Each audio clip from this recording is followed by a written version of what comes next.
Karena kita tahu betul bahwasanya syukur itu bukan sesuatu yang gampang, syukur itu bukan sesuatu yang mudah.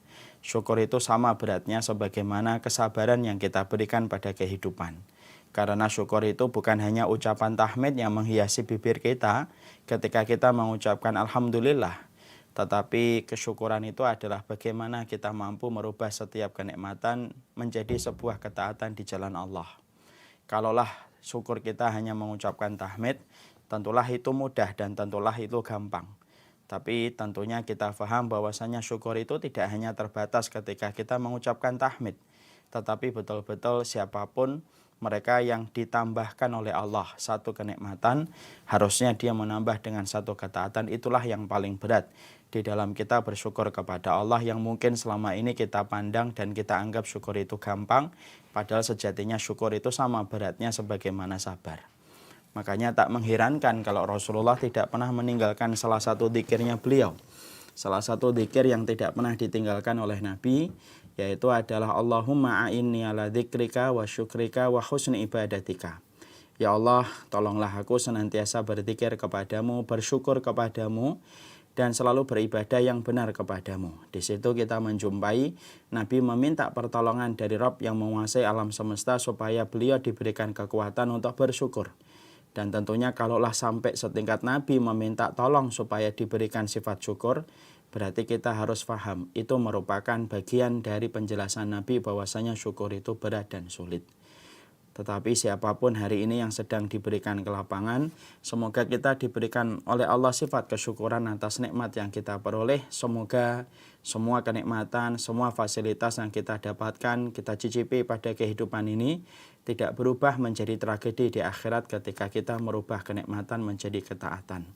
Kepada Allah kita bersyukur, kepada Allah kita bersabar pada kehidupan kita, dan semoga kita senantiasa ditolong oleh Allah dalam setiap langkah kehidupan kita, rahmatnya menyelimuti kehidupan kita. Semoga kita senantiasa mendapatkan petunjuk, senantiasa kita mampu memegang ilmu pada zaman fitnah ini, dan semoga semua ikhtiar dan semua yang kita lakukan ketika bersyukur dan bersabar bermuara kepada puncak harapan kita selaku manusia, yaitu adalah keridhaan Allah dan kecintaan Allah.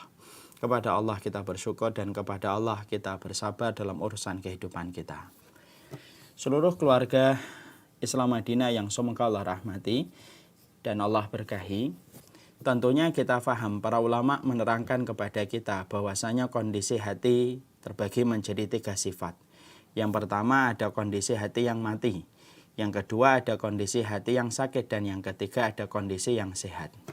Kondisi hati yang mati adalah kondisi hatinya orang-orang kafir yang mereka tidak mengenal apa yang hak dan apa yang benar, tidak mengenal apa itu iman, apa itu kesyirikan.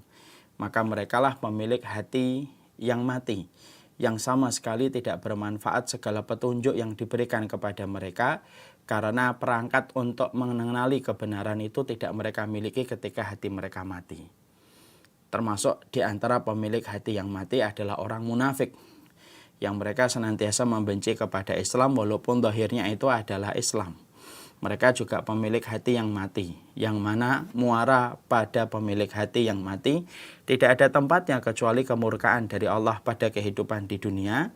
Dengan Allah biarkan mereka untuk terus berbuat hal-hal yang melampaui batas supaya Allah memberikan adab yang lebih pada kehidupan di akhirat.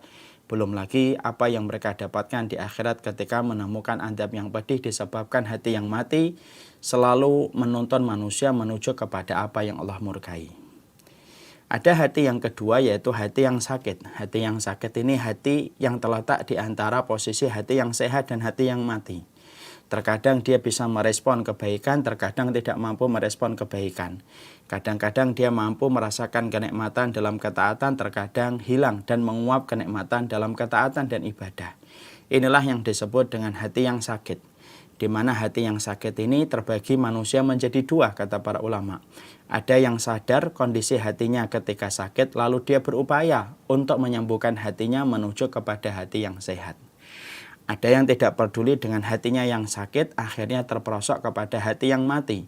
Karena banyak hati yang mati, salah satunya karena membiarkan hatinya sakit dan tidak mendapatkan perawatan secara intensif oleh pelakunya dan empunya, dan akhirnya menjadikan hatinya mati. Dan kemudian yang ketiga yaitu adalah hati yang sehat, adalah hati yang senantiasa istiqomah, konsisten, melakukan ketaatan kepada Allah, merasakan kenikmatan dalam setiap ibadah. Tidak ada yang dia rasakan kecuali melakukan perkara yang Allah cintai sampai dia mendapatkan husnul khatimah dan mendapatkan kebahagiaan di akhirat. Maka inilah pemilik hati yang disebut dengan hati yang hidup. Dan pemilik hati yang hidup dan hati yang sehat ini adalah para nabi dan para rasul.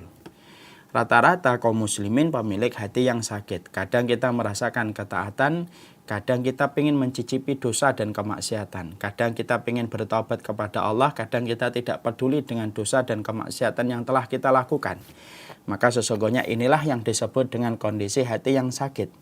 Dan kita sadar bahwasanya pemilik hati yang sakit tadi kita sampaikan ada dua. Ada yang melakukan perawatan intensif untuk merawat hatinya supaya hatinya bisa sembuh dan menjadi hati yang sehat dan hati yang hidup.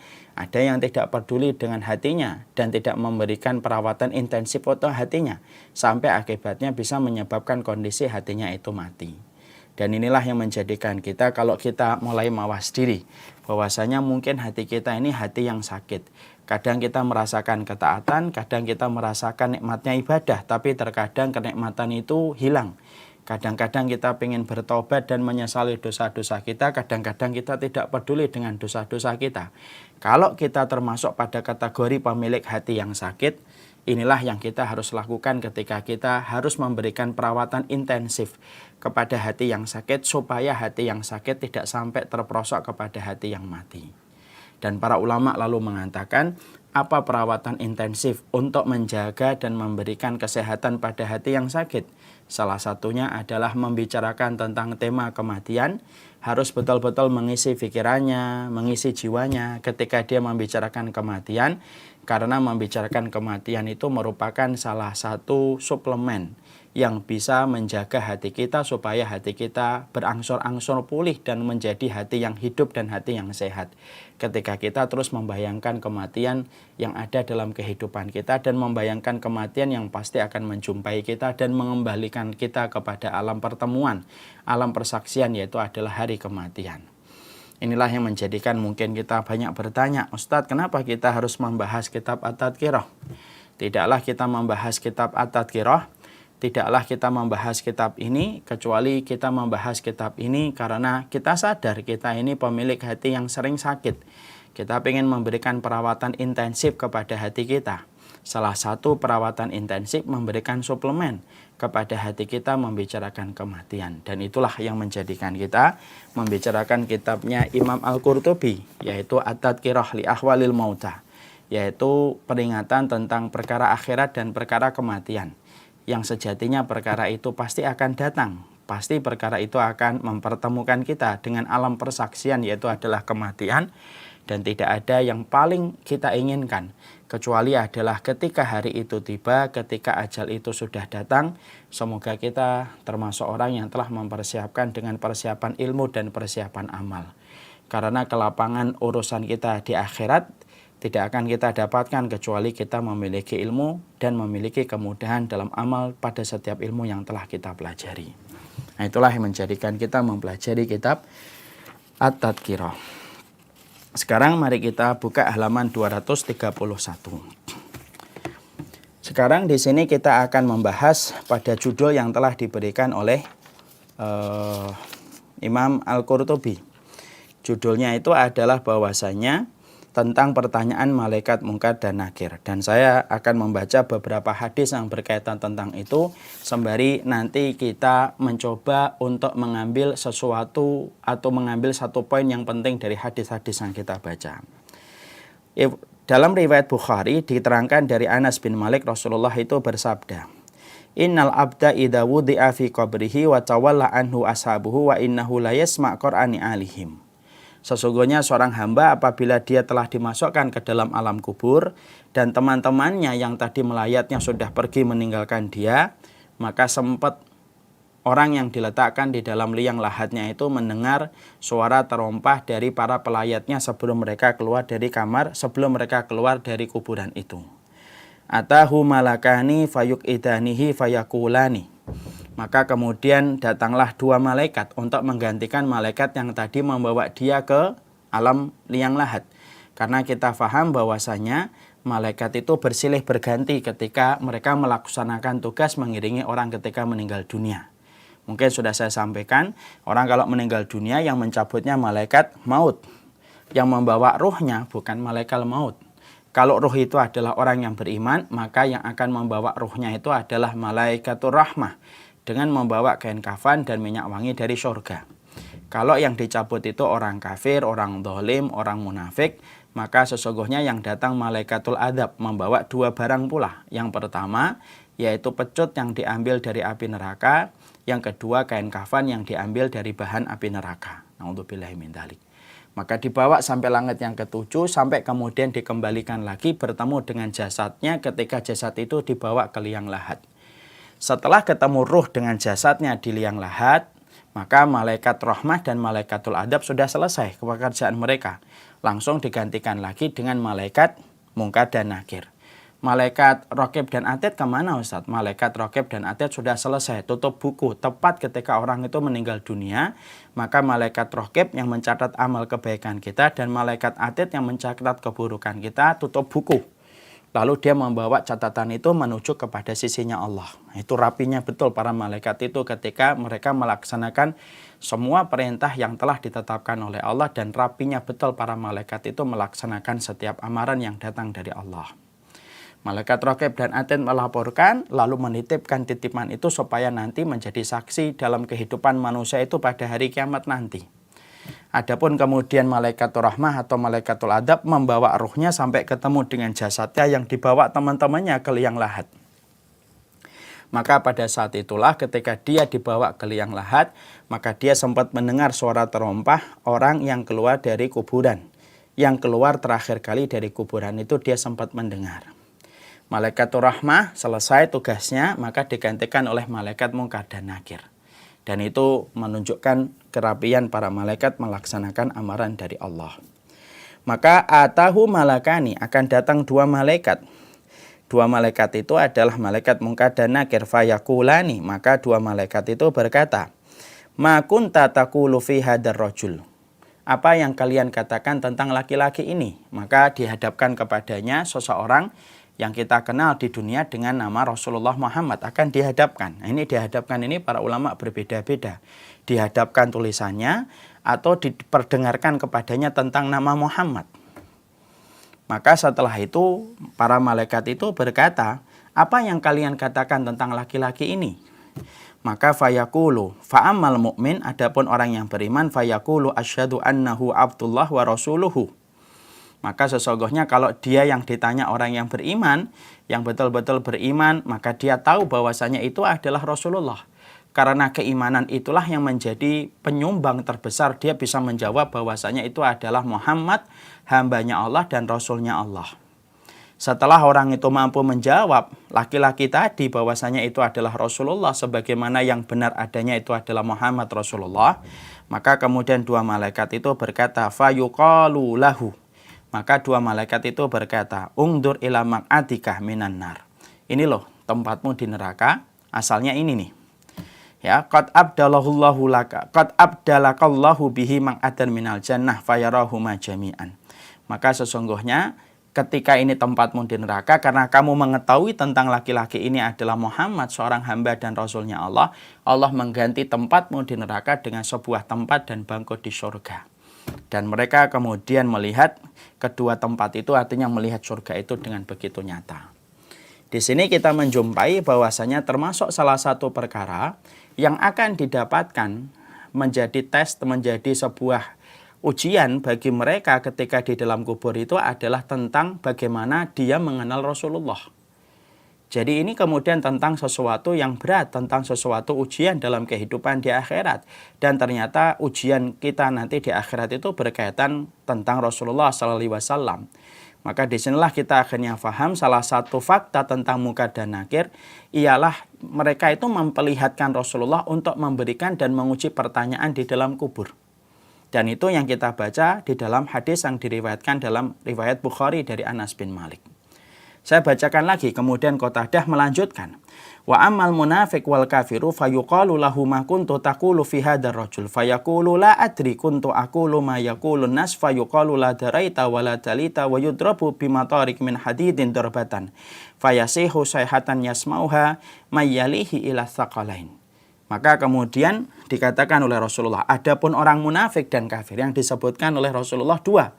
Adapun orang munafik dan orang kafir, ya, orang munafik yang zahirnya Islam tetapi hatinya benci kepada Rasulullah, benci kepada Allah, dan orang kafir ketika ditanya tentang Rasulullah Shallallahu Alaihi Wasallam, apa yang kamu katakan tentang orang ini?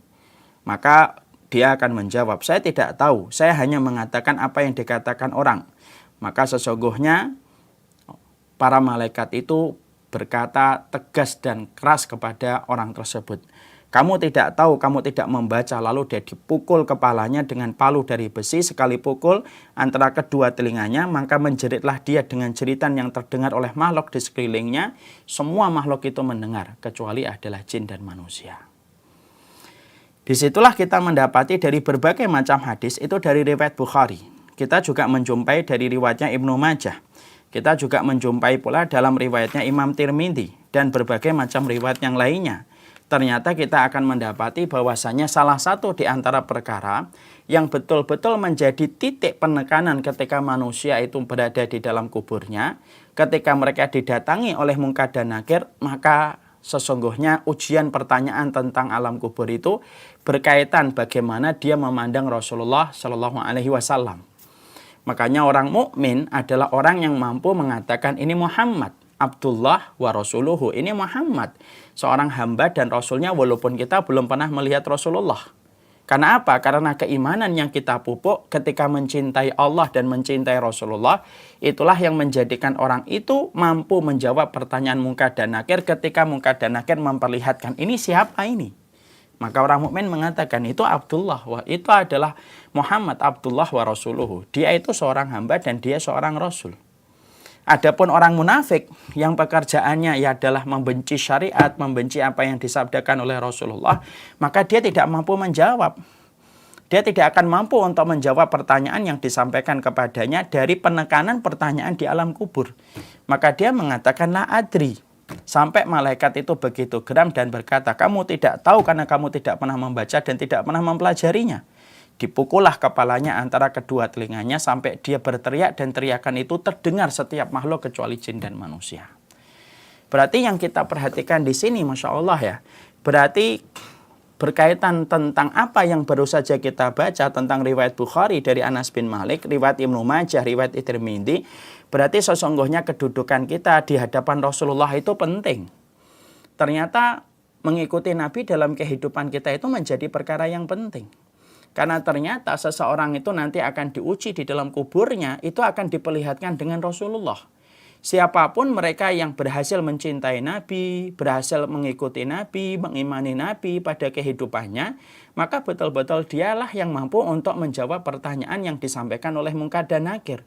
Tapi siapapun manusia yang mereka tidak ada komitmen untuk mengikuti Rasulullah, dan dia tidak ada komitmen untuk mengimani Rasulullah Shallallahu Alaihi Wasallam, dialah orang-orang yang sejatinya memiliki sifat kemunafikan.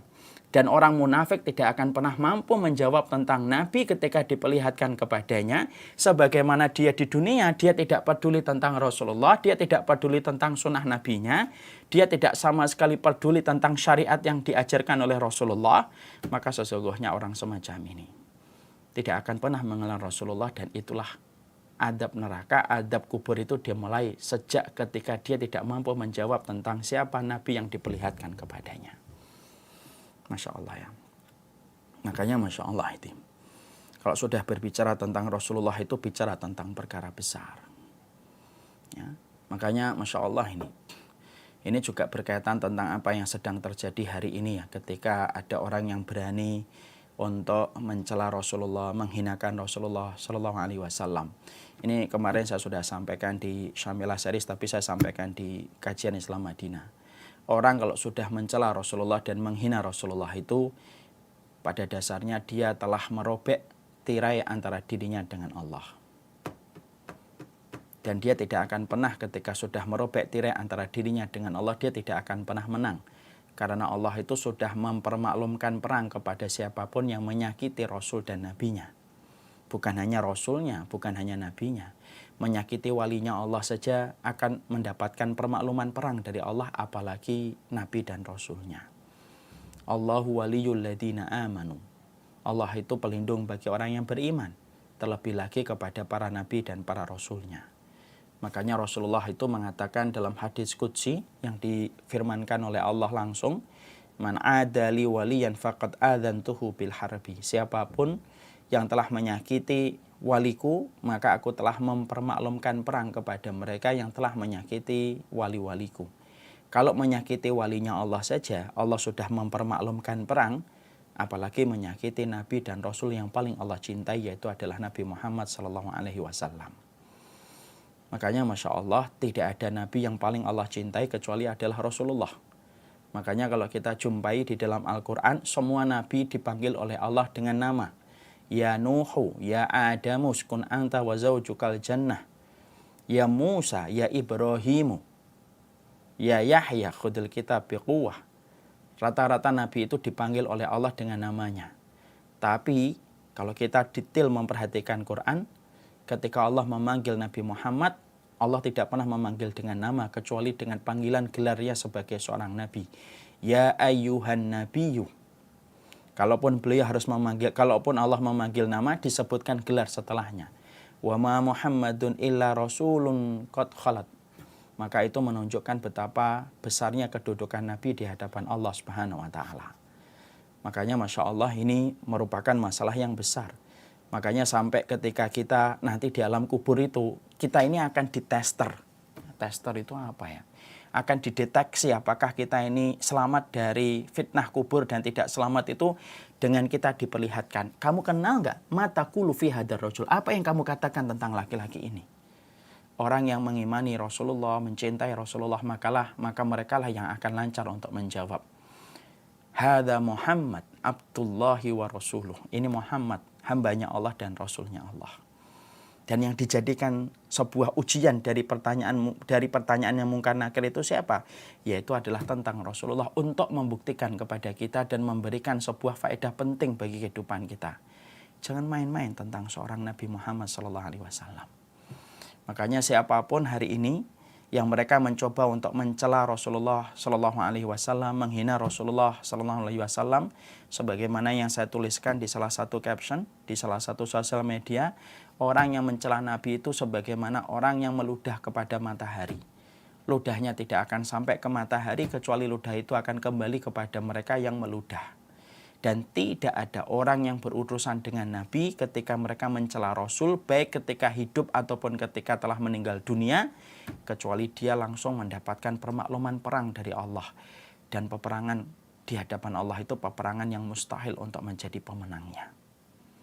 Makanya kita lihat salah satu raja Persia pernah ada yang merobek suratnya Rasulullah. Maka Rasulullah mengatakan Allah akan merobek-robek kerajaannya, dan Allah merobek kerajaannya tidak selang 8 tahun. Bagaimana kerajaan yang dia miliki itu sudah hilang dari peta dunia.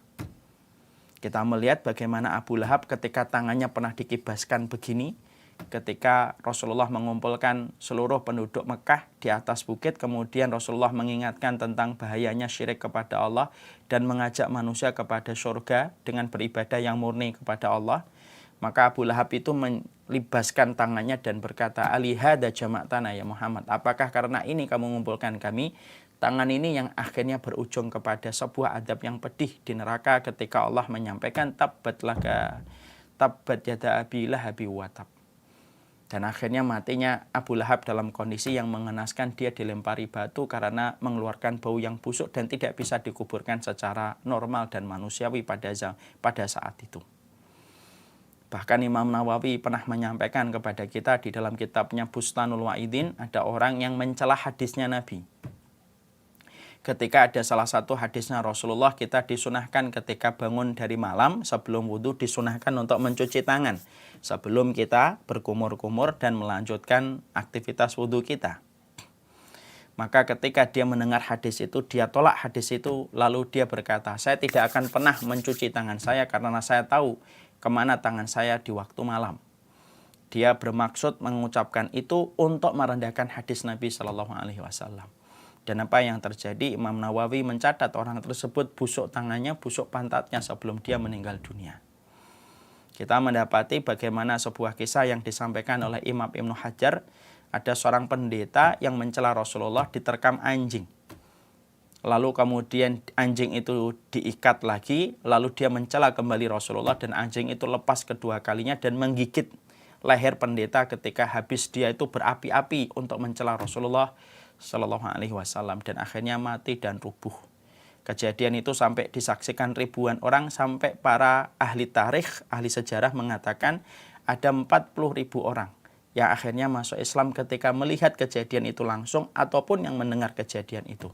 Untuk menunjukkan kepada kita bahwasanya Rasulullah itu begitu tinggi kedudukannya dan dia telah mendapatkan dan beliau telah mendapatkan garansi dari Allah semasa hidupnya dan semasa wafatnya. Dan kita betul-betul harus ngerti ketika kita baru belajar tentang pertanyaan Munkar dan Nakir, dari 3 riwayat yang kita bacakan tadi yang diwakili dalam riwayatnya Bukhari, ternyata sesungguhnya Rasulullah itu menjadi salah satu pertanyaan yang sangat ditekankan oleh Munkar dan Nakir, dan tidak ada yang bisa menjawab tentang siapa laki-laki itu dengan menjawab Muhammad Rasulullah kecuali adalah orang-orang yang mencintai Nabi dan melaksanakan kewajibannya kepada Rasulullah Shallallahu Alaihi Wasallam sebagaimana diperintahkan oleh Allah Subhanahu Wa Taala. Makanya kalau boleh kita memperdalam materi ini, berarti disinilah kita akhirnya memahami sesungguhnya posisi Rasulullah SAW itu besar dalam kehidupan kita. Makanya jangan main-main ketika kita sudah membicarakan Nabi itu, bukan karena kejadian di Perancis. Kejadian Perancis ini mungkin memberikan kepada kita sebuah faedah yang banyak. Salah satunya adalah bagaimana kita mengevaluasi untuk mengetahui betapa besarnya kedudukan Rasulullah SAW dalam kehidupan kita. Setidaknya ada 4 keutamaan besar yang kemudian Allah sampaikan kepada kita ketika kita diperintahkan untuk mengikuti Rasulullah SAW. Supaya ketika kita mengetahui betapa besarnya posisi Rasulullah dalam kehidupan jalan keimanan kita, kita mampu memperhatikan kehidupan kita untuk mencintai Rasulullah, karena sesungguhnya kehidupan barzah kita dan kehidupan kubur kita ketika nanti pasti kita ditanya oleh Munkar dan Nakir. Maka sesungguhnya salah satu penekanan pertanyaan itu adalah apakah kita mengenal siapa Muhammad yang diperlihatkan kepada kita. Tidak ada yang bisa menjawab pertanyaan itu kecuali adalah mereka yang telah betul-betul membuktikan rasa cinta dan imannya mereka kepada Rasulullah Shallallahu Alaihi Wasallam. Apa itu 4 perkara, Ustadz, untuk mengetahui betapa besarnya kedudukan Rasulullah dalam kehidupan kita? Yang pertama, sesungguhnya beriman kepada Rasulullah itu berkaitan tentang masa depan kita di pengadilan Allah, dan berkaitan pula itulah hal yang berkaitan tentang masa depan kita di pengadilan Allah. Nah, tentunya kita harus paham pada surat Al-Furqan. Kita buka surat Al-Furqan ayat yang ke-27. Allah menyampaikan wa yauma ya'uddudh-dhalimu ala yadayhi yaqulu ya laitani ittakhadtu ma'ar rasuli sabila. Ayatnya diperlihatkan. Pada surat Al-Furqan ayat yang ke-27 Allah kemudian menyampaikan kepada kita wa yauma ya'uddudh-dhalimu ala yadayhi yaqulu ya laitani ittakhadtu ma'ar rasuli sabila. Sesungguhnya orang-orang zalim ketika pada hari kiamat nanti mereka itu menggigit jari jemari mereka sembari mereka menyesali perbuatan mereka, dan mereka berkata, wahai dulunya kami itu ngikutin Rasulullah SAW. Ini menunjukkan kepada kita bahwasanya Masya Allah ya, ternyata urusan Rasulullah itu berkaitan tentang masa depan kita di akhirat. Masa depan kita di akhirat itu berkaitan tentang bagaimana kita di posisi ketika mengikuti petunjuk mengimani Rasulullah SAW. Makanya penyesalan manusia ketika mereka di padang mahsyar itu apa? Mereka itu menggigit jari jemari mereka sebagaimana yang Allah sampaikan, dan mereka berkata, cobalah dulu kami mengikuti Rasulullah. Kenapa penyesalan ini yang mereka sebutkan dan Allah dokumentasikan dan abadikan di dalam Al-Quran? Karena semua penyesalan yang lainnya itu akan tenggelam dengan penyesalan ketika mereka baru tahu ketika di akhirat bahwasanya tidak ada kerugian yang paling besar kecuali adalah kerugian ketika tidak ngikutin Rasul. Makanya orang yang menyesal berzina, minum khamar, makan riba, itu semuanya akan tenggelam dengan penyesalan yang lebih besar. Apa penyesalan yang lebih besar? Ketika mereka tidak ngikutin Rasul. Ya. Itu membuktikan kepada kita. Berarti keselamatan kita dalam pengadilan Allah dan masa depan kita di akhirat itu tergantung bagaimana ketika kita dalam kehidupan kita menyelaraskan kehidupan kita dengan Rasulullah SAW. Makanya sampai penyesalan manusia ketika nanti di akhirat itu yaitu adalah ketika mereka itu baru sadar, ya Allah, tidak ngikutin Rasul itu ternyata menjadi sebab kerugian terbesar pada kehidupan kami di akhirat. Makanya mereka menggigit jari jemari mereka untuk menyesali apa yang telah mereka lakukan ketika mereka sadar. Coba kami dulu di dunia itu ngikutin Rasul. Karena mereka baru sadar. Ngikutin Rasul itu sebab keselamatan dan sebab masa depan yang baik dalam kehidupan di pengadilan Allah kelak nanti. Makanya ini menjadi perkara yang besar. Makanya inilah yang membuat kita akhirnya mengerti betul. Berarti mencintai Rasulullah SAW itu berkaitan tentang urusan akhirat kita nanti. Makanya inilah yang menjadikan kita memahami posisi mencintai Rasulullah itu yang pertama. Kenapa penting? Karena sesungguhnya itu berkaitan tentang masa depan kita dalam kehidupan di pengadilan Allah. Yang kedua, sesungguhnya mencintai Rasulullah itu berkaitan dengan kesuksesan kita di alam barzah. Sebagaimana yang tadi kita jumpai dan kita dapatkan dalam hadis yang diriwayatkan oleh Imam Bukhari dari Anas bin Malik. Ketika malaikat Munkar dan Nakir itu akan memperlihatkan seseorang dan itu adalah Rasulullah. Tidak ada yang bisa menjawab bahwasanya itu adalah Nabi Muhammad, Rasulullah dan hambanya Allah kecuali orang-orang yang mereka beriman kepada Rasul. Makanya siapapun yang ingin dilapangkan urusan barzahnya, masa depannya di akhirat itu menjadi mudah, maka sesungguhnya tidak ada sebuah jalan yang harus dia tempuh kecuali harus menempuh jalan yang ditempuh oleh Rasulullah dan para sahabat. Karena ini merupakan sebuah konsekuensi dari keimanan kita kepada Allah dan Rasulnya. Karena sesungguhnya urusan barzah kita itu sangat tergantung bagaimana kemudian kita mengikuti Nabi, beriman kepada Rasulullah. Suksesnya saya, suksesnya antum dalam kehidupan barzah sangat tergantung bagaimana kita ngikutin Rasulullah dalam kehidupan kita. Semakin kita menyelaraskan kehidupan kita dengan apa yang dicontohkan oleh Rasulullah, semakin besar Allah itu akan kemudian menggampangkan dan akan mengurusi sisa dalam kehidupan kita di alam barzah. Siapa sih yang tidak ingin untuk menjawab ini adalah Rasulullah? Mampu menjawab bahwasanya ini adalah Rasulullah, seorang hamba dan Rasulnya Allah. Itu bukan sesuatu yang sifatnya instan. Tapi itu merupakan proses dari pembuktian kita seumur hidup kita.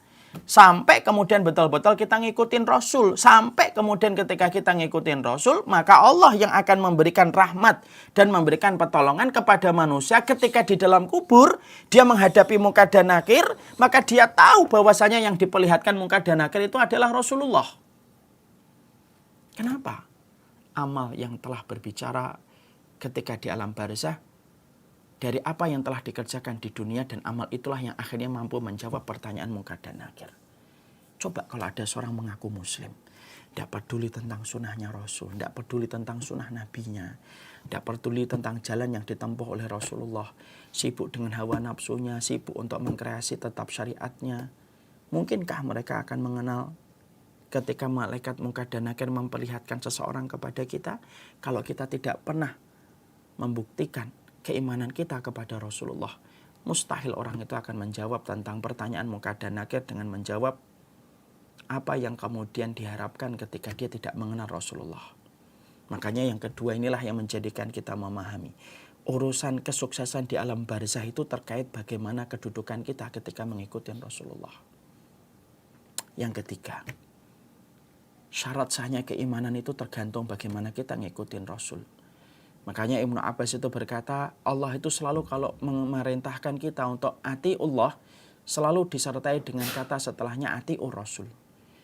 Dan selalu bergandengan atiullah, atiur Rasul, atiullah, atiur Rasul. Kenapa? Karena iman kepada Allah itu tidak akan pernah ada yang diterima oleh Allah sampai kemudian dia beriman kepada Rasulullah SAW. Makanya tidak akan sah keimanan seseorang. Orang Nasoro kalau ditanya siapa Tuhannya, orang Nasara akan mengatakan Allah. Kalau orang Yahudi itu kemudian berkata, ditanya siapa Tuhannya, mereka akan mengatakan Allah. Tapi kenapa keimanan Yahudi dan Nasara itu tidak diterima oleh Allah? Simple.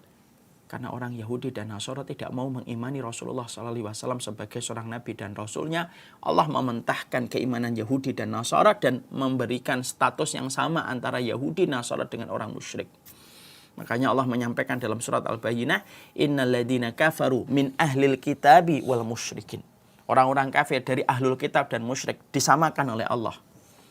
Walaupun ahlul kitab itu Yahudi dan Nasara, kalau ditanya siapa Allah, siapa pencipta mereka mengatakan Allah. Tapi iman mereka itu dimentahkan oleh Allah ketika tidak mau mengikuti Rasulullah SAW. Makanya Masya Allah, ini perkara besar. Makanya inilah yang menjadikan kita ini betul-betul akan diuji oleh Allah pada surat Ali Imran 31. Ya, ada sebuah ayat yang disebut dengan ayatul imtihan. Ayatul imtihan itu apa? Ayat yang bersifat ujian bagi kita. Apa itu ayatnya? Ali Imran 31, Allah berfirman, Qul in kuntum tuhibbunallaha fattabi'uni yuhibbukumullah wa yaghfir lakum dzunubakum wallahu ghafurur rahim. Allah itu menyampaikan kepada Muhammad supaya Nabi Muhammad menyampaikan kepada umat manusia. Katakanlah Muhammad, jika mereka manusia mengaku mencintai Allah, karena Yahudi dan Nasara itu mengaku mencintai Allah, katakan kepada mereka, ikuti aku. Ikuti aku itu kunya kembali kepada Rasulullah, ikuti Muhammad. Siapapun yang mengikuti Muhammad Rasulullah, yuhibbukumullah, akan dicintai oleh Allah, wa yaghfir lakum dzunubakum, dan akan diampuni dosanya oleh Allah, wallahu ghafurur rahim. Dan Allah itu Maha Pengampun lagi Maha Penyayang. Para ulama terdahulu mengatakan ayatul imtihan, ini ayat ujian ini. Kenapa ini dinamakan ayat ujian? Karena banyak yang memproklamirkan iman kepada Allah, tapi mereka berguguran ketika dihadapkan kepada ayat ini, ketika mereka tidak mau mengimani Rasulullah. Dan ketika manusia tidak mau mengimani Rasulullah, iman sebaik apapun manusia tidak akan diterima oleh Allah, karena Allah meletakkan syarat sahnya keimanan kepada Allah dengan keimanan kepada Rasulullah SAW. Dan ini menunjukkan betapa besarnya haknya Rasulullah dalam kehidupan kita. Kemudian yang keempat, kenapa kemudian sangat penting membicarakan tentang keimanan kepada Rasulullah, sampai kita mengetahui bahwasanya pertanyaan Munkar dan Nakir itu menanyakan dan mendeteksi kita dengan memperlihatkan Rasulullah di alam barzah kita. Yang keempat, karena sesungguhnya kita akan mendapatkan ampunan dan rahmatnya Allah ketika kita betul-betul mencintai Rasulullah dengan benar. Perhatikan tadi surat Ali Imran 31, kita buka kembali. Allah menutup surat Ali Imran 31 dengan dua sifat yang dimiliki oleh Allah. Wallahu ghafurur rahim. Allah itu Maha Pengampun dan Maha Penyayang. Kenapa Allah menutup ayat ini dengan sifat wallahu ghafurur rahim? Dijawab sama ahli tafsir. Karena kamu itu akan mendapatkan sifat ghafurnya Allah itu mudah kamu dapatkan kalau kamu sudah mengikuti Rasul. Dan kamu akan mudah mendapatkan sifat rahimnya Allah kalau kamu sudah ngikutin Rasul. Jadi kalau ada manusia pengen dirahmati oleh Allah secara gampang, ikutin dulu Rasulullah. Kalau ada manusia ketika dia melakukan banyak dosa, lalu dia pengen sekali dosanya diampuni oleh Allah, ikuti Rasulullah. Orang yang telah mengikuti Rasulullah akan mendapati dua sifatnya Allah terjadi pada hidupnya. Ghafurnya Allah akan dia dapatkan ketika diampuni dosanya. Rahimnya Allah akan dia dapatkan ketika dirahmati oleh Allah dia ketika telah mengikuti Rasulullah. Makanya ini masalah yang cukup penting. Ya. Berarti Masya Allah ya, orang ketika nanti di dalam alam kuburnya, malam pertama dia ketika baru didudukkan di alam barzahnya, malaikat Munkar dan Nakir itu bertanya tentang seseorang, tentang sosok seorang laki-laki. Dan itu adalah Muhammad. Dan hadis ini kembali memberikan sebuah teguran untuk kita semuanya. Bahwasanya mengikuti Rasulullah itu tidak bisa dipandang sebelah mata. Tapi itu merupakan perkara yang penting dan krusial. Urusan pengadilan Allah kelak di hari mahsyar tergantung bagaimana kita ngikutin Rasul. Pertanyaan di alam kubur, kalau ingin kamu mampu menjawab pertanyaan Munkar dan Nakir, kenalilah nabimu dan rasulmu dengan seluruh kewajiban yang kamu harus lakukan. Barulah kemudian kamu akan mampu menjawab pertanyaan Munkar dan Nakir pada kehidupan ketika kamu akan ditanya oleh Allah, ditanya oleh malaikat itu ketika pertama kali bermalam di alam barzakh. Makanya pantas ya, sampai kemudian ketika kita baru nguburkan orang kalau baru meninggal dunia itu apa? Bismillahi wa ala millati Rasulillah. Kalau kita nguburkan orang baru meninggal dunia itu apa? Bismillah, dengan nama Allah, dengan atas agama dan sunnahnya Rasulullah. Karena memang pada saat orang sudah berada di alam barzah, ujian pertama yang akan dihadapkan kepadanya, apakah dia kenal dengan sosok laki-laki yang diperlihatkan muka dan nakir, dan yang bisa menjawab adalah orang yang telah membaktikan dirinya ketika mengikuti Rasulullah. Makanya Nabi itu pernah ditanya oleh sahabat, salah satu sahabat, ya Rasulullah, aslamna ma'aka wa jahadna ma'aka. Ya Rasulullah, kami telah masuk Islam ya Rasulullah dan telah berjihad bersamamu. Ada enggak orang yang utama lebih daripada kami ya Rasulullah? Nabi kemudian menjawab, bala, ada. Qaumun yu'minuna bi walam yarawni. Kaum itu nanti ada orang-orang yang tidak pernah melihatku, tapi mereka beriman kepadaku walaupun tidak pernah berjumpa dengan diriku. Jadi mengikuti Rasulullah itu bukan pilihan dan selera. Mengikuti Rasulullah itu merupakan konsekuensi. Mengikuti Nabi itu bukan channel televisi yang kita mau kita ambil, nggak mau kita tolak. Mengikuti Nabi bukan prasmanan, yang kita mau kita ambil, yang kita nggak mau kita kemudian tidak ambil makanan itu. Bukan. Itu konsekuensi keimanan kita kepada Allah, itu konsekuensinya kita ketika kita mengimani Rasulullah SAW. Dan itulah yang menjadikan kita paham. Makanya mencintai Rasulullah itu tidak gampang. Mencintai Nabi itu berat. Kenapa Ustaz mengatakan mencintai Rasulullah itu berat? Karena memang berat. Karena kita diperintahkan untuk mencintai orang yang belum pernah kita cinta, orang yang belum pernah kita lihat. Kalau kita mencintai suami lebih gampang, orangnya kelihatan, gagahnya kelihatan. Mencintai istri lebih mudah, cantiknya ketahuan. Tapi mencintai orang yang belum pernah kita lihat itu tidak gampang. Karena konsep cinta itu biasanya dari mata turun ke hati. Dan maaf loh, hatta Umar bin Khattab radhiyallahu anhu itu pun beliau pernah salah ketika mendefinisikan dan mendudukan cintanya beliau kepada Rasulullah. Ketika Nabi itu bertanya, wahai Umar, bagaimana kedudukan aku di dalam hatimu? Ya Rasulullah, engkau adalah orang yang lebih aku cintai, orang yang aku cintai setelah aku mencintai diriku sendiri. Lalu Rasulullah menjawab, la yu'minu ahadukum ya Umar, hatta akuna ahabba ilaihi min nafsihi wa waladihi wa walidihi wa nasi ajmain. Wahai Umar, sesungguhnya tidak sempurna imanmu sampai aku dijadikan untuk lebih dicintai daripada dia mencintai dirinya, anaknya, orang tuanya, dan seluruh manusia. Umar bin Khattab dikoreksi oleh Nabi. Ketika Umar bin Khattab mendengar perkataan Rasulullah semacam itu, langsung kemudian Umar berkata, kalau begitu ya Rasulullah, engkau adalah orang yang paling aku cintai lebih daripada aku mencintai diriku sendiri. Karena mencintai Nabi itu tidak gampang. Tapi walaupun mencintai Nabi itu tidak gampang, kita tidak ada pilihan lain. Karena apa? Karena sesungguhnya mencintai Rasulullah itu berkaitan tentang pengadilan engkau dan pengadilanku di hadapan Allah. Kalau kita ingin gampang dalam pengadilan Allah, ikuti Nabi supaya kita tidak perlu menggigit jari. Sebagaimana yang Allah terangkan dalam surat Al-Furqan 27 tadi. Mengikuti Nabi memang berat, tapi harus kita lakukan. Karena berkaitan tentang bagaimana kedudukan kita di alam barzakh. Karena sesungguhnya kita tidak akan pernah mampu menjawab pertanyaan di alam barzakh kalau kita tidak pernah membaktikan diri kita kepada Rasulullah. Karena salah satu di antara pertanyaan Munkar dan Nakir itu berkaitan tentang sosok laki-laki yang bernama Muhammad yang kita akan jawab dengan amal yang kita lakukan pada kehidupan kita.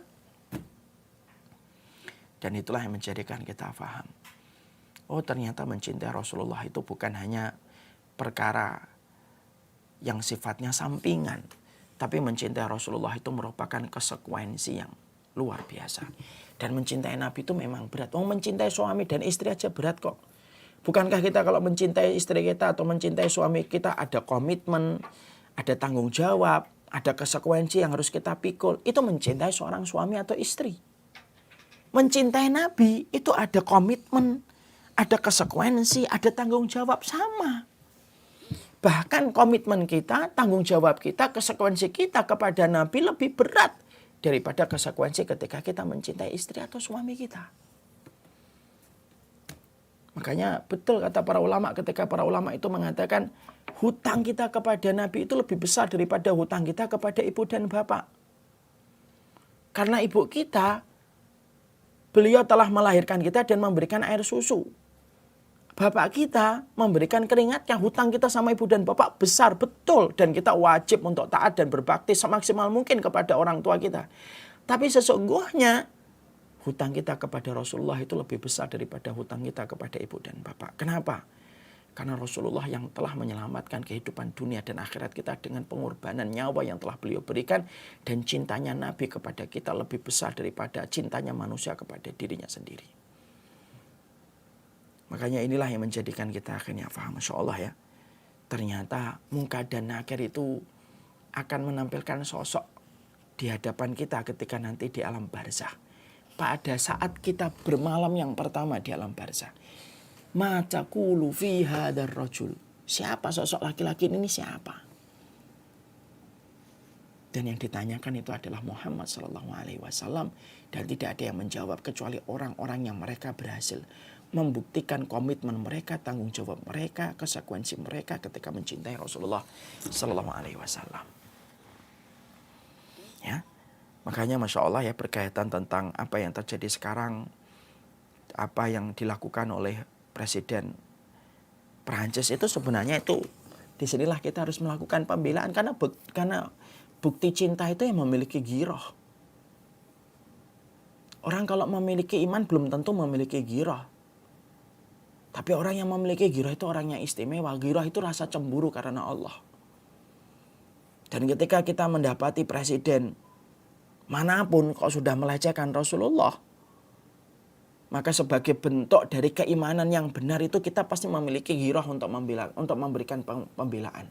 Makanya kalau ada orang yang ngomong beberapa hari yang lalu ada yang ngomong ke saya, yang penting kan kita ngikutin sunnah Ustadz, nggak usah terlalu reaktif lah. Yang terpenting itu ngikutin sunnah. Saya itu nggak ngerti ya ketika saya di WA kayak gitu tuh rasanya tuh bergemuruh saya itu. Saya lalu ngomong sama beliau, akhi, mencintai Nabi, mengamalkan sunnahnya Nabi itu konsekuensi keimanan. Tapi membela Rasulullah ketika dilecehkan itu pembelaan itu sesuatu yang berbeda. Saya ambilkan sebuah analogi. Analoginya yang saya tulis di caption di sebuah Instagram. Kalau kemudian antum mendapati ada seorang istri diganggu, dicolek dia bagian belakangnya, atau dicium dia pipinya ketika antum lagi jalan. Lalu istri antum berkata sama antum, mas saya dicolek. Apakah antum akan tega berkata, loh yang penting kan saya sudah ngasih nafkah sama kamu. Yang penting itu ngasih nafkah. Apa kira-kira perasaan seorang istri? Mungkin istri akan nampar suaminya. Dan mungkin akan betul-betul kecewa kepada suaminya. Kenapa? Karena ngasih nafkah sama melakukan pembelaan itu sesuatu yang berbeda. Makanya saya heran gitu. Ketika ada orang yang sedang melakukan pembelaan gitu. Kemudian ada orang yang mengatakan yang penting itu mengamalkan. Lu mengamalkan sunnah itu kewajiban. Itu konsekuensi iman. Melakukan kemudian pembelaan ketika Nabi kita dan Rasul yang kita cintai dilecehkan. Lalu kita melakukan pembelaan. Itu sesuatu yang berbeda. Dan kita betul-betul harus melakukan pembelaan itu. Kenapa?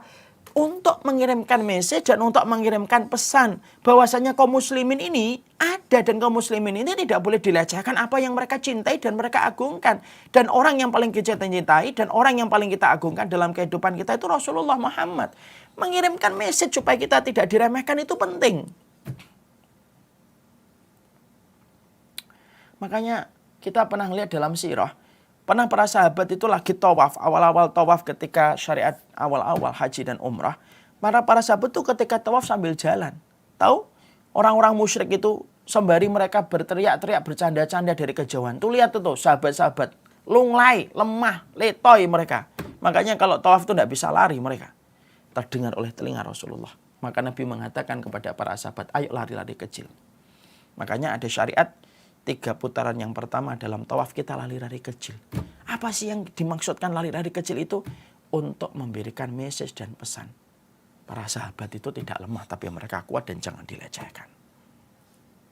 Ya. Makanya inilah yang menjadikan akhirnya kita memahami ternyata mencintai Nabi itu luas betul cakupannya. Dan ini merupakan bagian dari kewajiban. Mengikuti sunnah itu kewajiban, bukan milik kelompok dan golongan. Kalaupun ada orang yang sering mengklaim, kamilah yang sunnah, silahkan mengklaim. Tapi yang kita ngerti dari ilmu yang diajarkan para ulama dulu adalah, sunnah itu kewajiban kita. Kalaupun bapak dan ibu pernah mendapati kekecewaan karena pernah mendapati oknum yang mewakili katanya sunnah tetapi sering mengecewakan, itu bukan menjadi alasan kita untuk meninggalkan sunnah. Kenapa? Karena sesungguhnya sunnah itu berkaitan tentang proses pengadilan kita di hari akhirat. Berkaitan tentang bagaimana kehidupan kita di alam barzah. Dan itulah komitmen kita untuk menjadikan keimanan kita kepada Allah itu menjadi sempurna dan matang ketika ngikutin Rasul. Kalau ada orang yang mengklaim, sudahlah biarin. Tidak usah disibukkan dengan orang yang mengklaim. Tapi kita fokus bagaimana kemudian kita itu menghadirkan kecintaan kita kepada Rasulullah.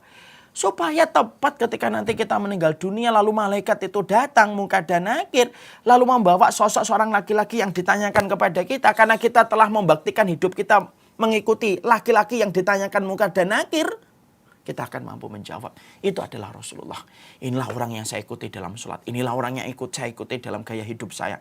Inilah orang yang saya ikuti dalam pakaian saya. Inilah orang yang saya ikuti dalam tata kehidupan saya. Dan kita bisa menjawab itu dengan mengharapkan kelapangan dalam urusan barzah kita. Makanya Masya Allah inilah yang menjadikan kita memahami betul. Dan mencintai Nabi itu tentunya ada sebuah konsekuensi. Karena mencintai Nabi itu kan bukan ucapan lip sync. Mencintai Nabi itu ucapannya harus betul-betul nyata dengan kewajiban yang harus kita lakukan dan kita kerjakan. Mungkin ada yang bertanya, Ustadz apa saja yang kita harus lakukan ketika kita mencintai Rasulullah SAW? Maka setidaknya ada 6 hal yang kita harus lakukan. Ini saya singkatkan karena waktunya tidak panjang. Yang pertama tentunya patuh dan tunduk.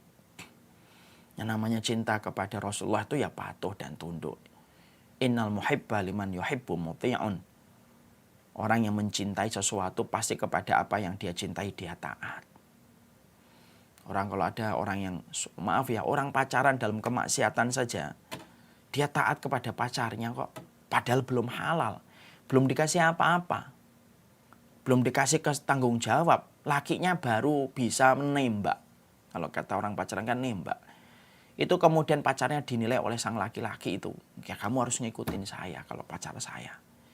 Itu urusan kemaksiatan aja harus taat, apalagi urusan kita dengan Nabi. Mencintai Nabi itu harus dengan syarat dan ketentuan yang berlaku. Syarat dan ketentuan yang berlaku itu salah satunya adalah taat dan patuh kepada Rasulullah. Taat kepada Nabi itu merupakan pokok dalam keimanan kita kepada Rasulullah sebagaimana iman, sebagaimana gula dengan rasa manisnya.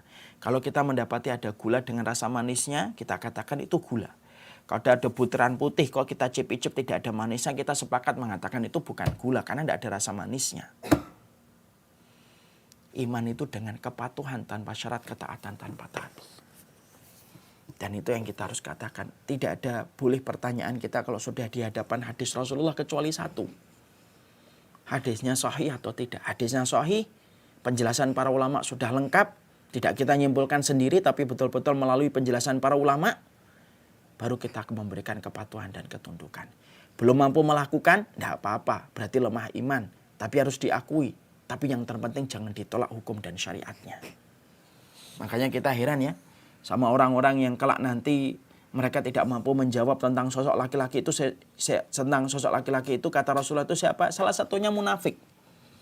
Siapa orang munafik itu? Sifatnya banyak. Tapi salah satunya orang munafik itu apa? Orang yang mereka benci kepada syariat yang diajarkan oleh Nabi. Setiap ada syariat Nabi dikomentari. Setiap ada syariat Nabi diperlihatkan kebenciannya kepada syariat itu. Memberikan stigma yang negatif kepada mereka yang mengikuti syariat Nabi. Maka hati-hati. Hal semacam itu berpotensi besar. Menjadikan seseorang itu tidak akan pernah mengenal sosok yang bernama Muhammad ketika kebiasaan dalam hidupnya. Mengkritik syariat yang telah diajarkan oleh Rasulullah SAW. Makanya kalau saya tuh ngelihat gitu ya. Di sosial media gitu.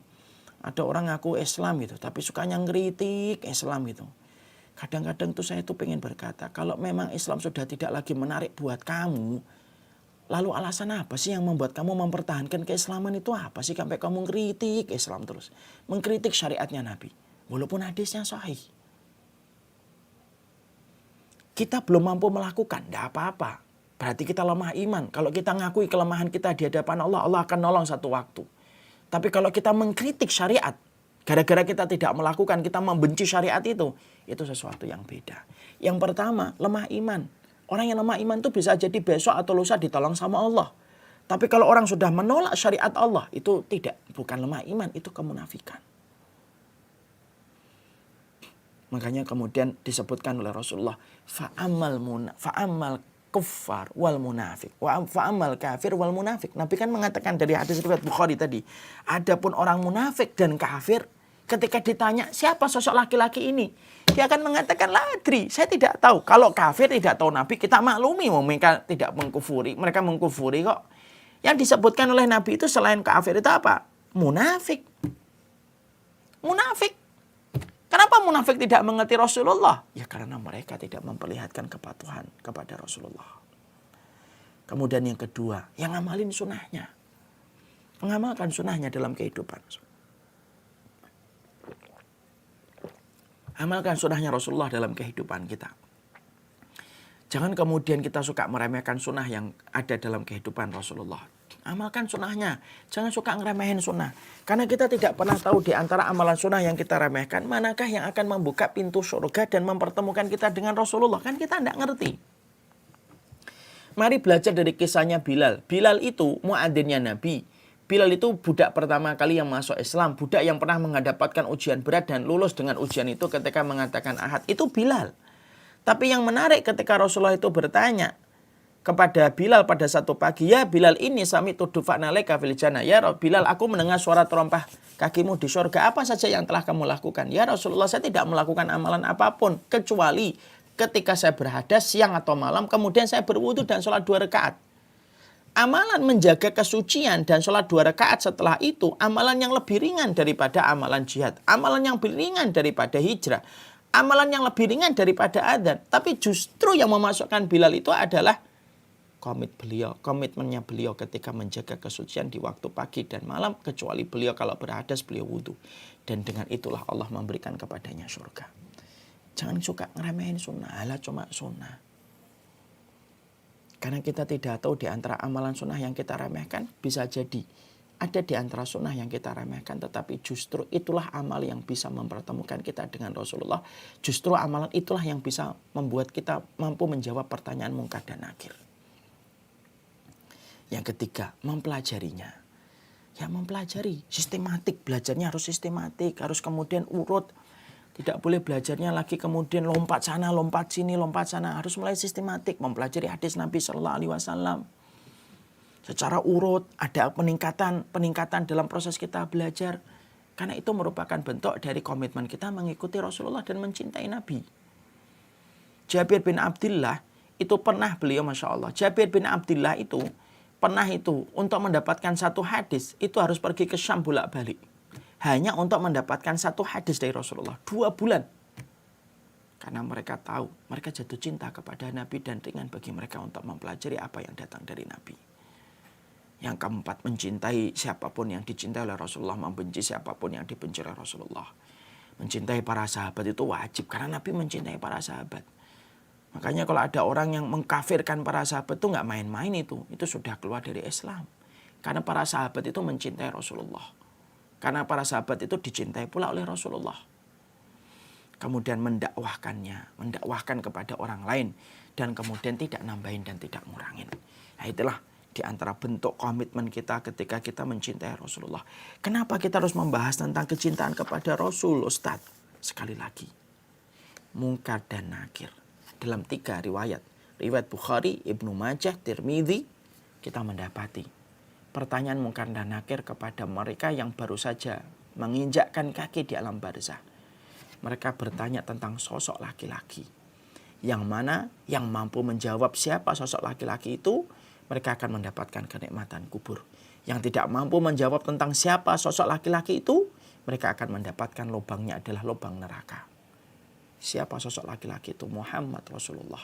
Dan tidak ada yang bisa menjawab kecuali orang yang telah mencintai Rasulullah, melaksanakan komitmen ketika mencintai Nabi, memenuhi tanggung jawab ketika mencintai Rasulullah, dan mengambil konsekuensinya ketika mencintai Rasulullah Sallallahu Alaihi Wasallam. Nah itulah yang kemudian kita mengerti. Sekarang setelah kita memahami ini, tentunya ada tambahan pula dalam satu riwayat Tirmidzi bahwasanya dalam satu riwayat yang disampaikan dari Imam Tirmidzi, malaikat Munkar dan Nakir itu berwarna hitam dan biru. Tentunya kita tidak tahu yang biru yang siapa, yang hitam itu siapa, yang biru itu siapa. Tetapi Rasulullah bersabda, apabila mayit di antara kalian telah dikubur, maka datanglah kepadanya dua malaikat hitam dan biru. Yang satu bernama Munkar, yang satu bernama Nakir. Yang hitam siapa Ustadz? Yang biru siapa? Tidak diterangkan. Tapi kita hanya memahami secara globalnya. Hadis ini riwayatnya Tirmidzi dan sesungguhnya riwayatnya adalah riwayat yang sahih. Yang ditanyakan kepadanya sama dalam hadis riwayat Bukhari yang tadi datang dari Anas bin Malik. Mereka akan ditanya siapa sosok laki-laki ini. Jadi dalam 3 riwayat Bukhari, Ibnu Majah, Tirmidzi, kita mendapati setiap dari kita di alam barzah nanti akan ditanya tentang sosok laki-laki. Dan itu adalah Rasulullah Muhammad. Dan orang yang ingin mampu menjawab sosok laki-laki itu adalah Muhammad, adalah orang yang betul-betul mencintai Rasulullah dengan benar. Dan kalau kita tidak pernah memperhatikan kita dengan Rasulullah, maka sesungguhnya kita tidak akan mampu untuk menjawab siapa sosok laki-laki tersebut. Naudzubillahi min dzalik. Ini yang kita sampaikan. Sekarang kita buka halaman 236. Pengalaman pertama di dalam kubur. Apa yang kemudian pengalamannya dan gambaran umum pencabutan nyawa di alam kubur. Ini akan kita jawab insya Allah pada pertemuan kita selanjutnya. Sudah jam 5:10, sudah hampir 1 jam lebih. Semoga Allah rahmati dan Allah berkahi dan semoga kita dikumpulkan dengan Rasulullah SAW. Dari pelajaran At-Tadhkirah barulah kita tahu kecintaan Nabi itu berkaitan tentang perkara besar, berkaitan tentang masa depan kita di alam mahsyar, berkaitan tentang kita di alam barzakh kita, berkaitan tentang syarat sahnya keimanan kita, dan berkaitan tentang sifat Ghafur dan Rahimnya Allah pada kehidupan kita. Semoga kita memahami tentang ini dan kita harus mengerti mengikuti sunnah itu kewajiban. Tidak usah mengklaim. Kalaupun kita tidak disebut sunnah sama 1, 2 orang, 3 orang, 4 orang, nggak usah sedih. Mengikuti sunnah itu ibadah kita di hadapan Allah. Yang kita butuhkan itu bukan penilaian manusia, tapi yang kita butuhkan adalah penilaian dari Allah selama apa yang kita ucapkan dan apa yang kita perbuat. Sesuai dengan dalil yang telah kita pelajari dari para warisan ulama terdahulu. Semoga Allah merahmati hati kita dan ketika kita mengikuti sunnah, tampakkanlah bahwasanya kita memiliki sifat rahmat ketika kita mudah berkasih sayang kepada orang di sekitar kita. Karena sesungguhnya kalau ada orang sudah bengis, sudah kasar, kemudian sudah bermuka masam dan tidak pernah memperlihatkan kasih sayang kecuali kepada kelompoknya, orang-orang semacam ini pada dasarnya adalah orang yang telah dicabut rahmat dalam hatinya oleh Allah. Dan orang yang sering menggunakan kata-kata sunnah sebagai alasan untuk membenci orang-orang yang beriman. Semoga kita faham sembari kita mencintai sunnah, karena kita tahu alam barzah kita sangat tergantung bagaimana komitmen kita mengikuti Rasulullah. Tetaplah memberikan akhlak yang terbaik kepada orang yang beriman.